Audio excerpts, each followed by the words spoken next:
नमस्कार, मैं हूं विजयश्री और आप देख रहे हैं यूबी न्यूज। आज की रिपोर्ट में हम बात करेंगे भारत के तेजी से बदलते विमानन सेक्टर की, जहां एक बार फिर नई उड़ानों की तैयारी हो रही है और भारतीय आसमान में कुछ नए नाम जुड़ने जा रहे हैं। देश में पहले से ही एयर इंडिया, इंडिगो, स्पाइसजेट जैसी बड़ी एयरलाइन सक्रिय हैं, लेकिन अब इसी सूची में 3 नई एयरलाइंस के नाम शामिल होने जा रहे हैं। शंख एयर, अल हिंद एयर और फ्लाई एक्सप्रेस जल्द ही अपनी सेवाएं शुरू करने की दिशा में आगे बढ़ चुकी है। केंद्रीय नागरिक उड्डयन मंत्री राम मोहन नायडू ने खुद इसकी जानकारी दी है और बताया है कि बीते एक हफ्ते में उन्होंने इन नई एयरलाइंस की टीमों से मुलाकात की है। केंद्रीय मंत्री राम मोहन नायडू के मुताबिक शंख एयर, एयर हिंद एयर और फ्लाई एक्सप्रेस को नागरिक उड्डयन मंत्रालय की ओर से नो ऑब्जेक्शन सर्टिफिकेट यानी एनओसी दे दी गई है। शंख एयर को यह मंजूरी पहले ही मिल चुकी थी, जबकि अल हिंद एयर और फ्लाई एक्सप्रेस को इसी हफ्ते एनओसी प्रदान की गई है। किसी भी नई एयरलाइन के लिए एनओसी मिलना पहली और सबसे अहम प्रक्रिया होती है, क्योंकि इसके बाद ही कंपनी उड़ान संचालन से जुड़ी अगली औपचारिकताओं को पूरा कर सकती है। मंत्री ने साफ कहा है कि सरकार का लक्ष्य देश में ज्यादा से ज्यादा नई एयरलाइंस को प्रोत्साहित करना है, ताकि विमानन सेक्टर में प्रतिस्पर्धा बढ़े और यात्रियों को बेहतर सुविधाएं मिल सके। उन्होंने यह भी कहा कि भारत आज दुनिया के सबसे तेजी से बढ़ते विमानन बाजारों में शामिल है और यह तेजी केंद्र सरकार की नीतियों और प्रधानमंत्री नरेंद्र मोदी के नेतृत्व में संभव हो पाई है। सरकार का फोकस न केवल बड़े शहरों पर है, बल्कि छोटे और मझोले शहरों को भी हवाई नेटवर्क से जोड़ने पर है। इन नई एयरलाइंस के आने से क्षेत्रीय कनेक्टिविटी को मजबूती मिलने की उम्मीद जताई जा रही है। खास तौर पर उड़ान योजना ने छोटी एयरलाइंस को आगे बढ़ने का मौका दिया है। Star air, India one air और फ्लाई 91 जैसी कंपनियां पहले से ही छोटे शहरों को जोड़ने का काम कर रही हैं। अब शंख एयर, अल हिंद एयर और फ्लाई एक्सप्रेस के जुड़ने से यह नेटवर्क और मजबूत हो सकता है, जिससे यात्रियों को ज्यादा विकल्प मिलेंगे। सबसे ज्यादा चर्चा उत्तर प्रदेश स्थित शंख एयर को लेकर हो रही है। यह एयरलाइन उत्तर प्रदेश की पहली शेड्यूल्ड एयरलाइन बनने की तैयारी में है। शंख एयर का मुख्य केंद्र नोएडा इंटरनेशनल एयरपोर्ट और लखनऊ होगा। शुरुआत में कंपनी लखनऊ से वाराणसी, गोरखपुर, अयोध्या, चित्रकूट, इंदौर और देहरादून जैसे शहरों के लिए सेवाएं शुरू करने की योजना बना रही है।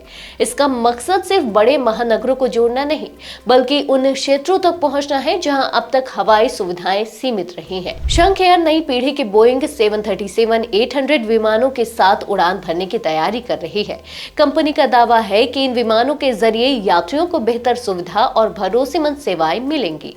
नोएडा और लखनऊ के अलावा वाराणसी और गोरखपुर जैसे शहरों को दिल्ली, मुंबई और बेंगलुरु से सीधी जोड़ने की योजना भी सामने आई है। इससे न केवल पर्यटन को बढ़ावा मिलेगा, बल्कि व्यापार, शिक्षा और रोजगार के लिहाज से भी इन शहरों को फायदा होगा। दक्षिण भारत में अल हिंद एयर अपनी मौजूदगी दर्ज कराने की तैयारी में है। केरल के कोझिकोड स्थित एआई हिंद ग्रुप की यह एयरलाइन कोच्चि को अपना मुख्य हब बनाएगी। कंपनी का फोकस केरल के अंदरूनी इलाकों को बेंगलुरु और चेन्नई जैसे प्रमुख शहरों से जोड़ने पर रहेगा। इससे दक्षिण भारत के यात्रियों को कम दूरी के हवाई यात्रा के लिए नए विकल्प मिल सकते हैं और सड़क या रेल पर निर्भरता कम हो सकती है। वहीं फ्लाई एक्सप्रेस ने भी अपनी तैयारियों को अंतिम चरण में बताया। इस एयरलाइन के आने से बाजार में प्रतिस्पर्धा और बढ़ेगी। विशेषज्ञों का मानना है कि जब बाजार में ज्यादा कंपनियां होती हैं, तो इसका सीधा फायदा यात्रियों को मिलता है। किराए में प्रतिस्पर्धा बढ़ती है और सेवाओं की गुणवत्ता बेहतर होती है। सरकार भी यही चाहती है कि एयर ट्रैवल ज्यादा से ज्यादा लोगों की पहुंच में आए। केंद्रीय मंत्री राम मोहन नायडू ने यह भी स्पष्ट किया है कि एनओसी मिलने के बाद अगला अहम कदम एयर ऑपरेटर सर्टिफिकेट यानी एओसी हासिल करना होता है, जो डीजीसीए द्वारा दिया जाता है। इसके बिना कोई भी एयरलाइन व्यावसायिक उड़ान शुरू नहीं कर सकती। उन्होंने भरोसा जताया कि मंत्रालय और डीजीसीए मिलकर पूरी प्रक्रिया को पारदर्शी और समयबद्ध बनाए रखने की कोशिश कर रहे हैं। देश में पिछले कुछ समय से कुछ एयरलाइंस की आर्थिक स्थिति को लेकर सवाल उठते रहे हैं, लेकिन सरकार का मानना है कि नए खिलाड़ियों के आने से सेक्टर में नई ऊर्जा आएगी। मंत्री ने कहा कि भारत का विमानन क्षेत्र आने वाले वर्षों में देश की आर्थिक प्रगति में अहम भूमिका निभाने वाला है। बढ़ती आबादी, मध्यम वर्ग का विस्तार और यात्रा की बढ़ती मांग इस सेक्टर को और आगे ले जाएगी। कुल मिलाकर शंख एयर, अल हिंद एयर और फ्लाई एक्सप्रेस का का भारतीय विमानन बाजार में प्रवेश एक बड़ा बदलाव माना जा रहा है। इससे न केवल यात्रियों को ज्यादा विकल्प मिलेंगे, बल्कि छोटे शहरों और कस्बों को भी देश के बड़े हवाई नेटवर्क से जुड़ने का मौका मिलेगा।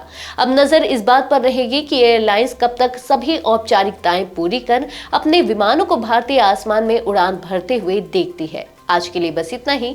अगर आपके इलाके में कोई समस्या है तो आप चुप मत रहिए, अपनी शिकायत हमें भेजिए। यूबी न्यूज आपकी आवाज को जिम्मेदारों तक पहुंचाएगा, निष्पक्षता और गोपनीयता के साथ। यूबी न्यूज, जनता की आवाज, जनता की ताकत।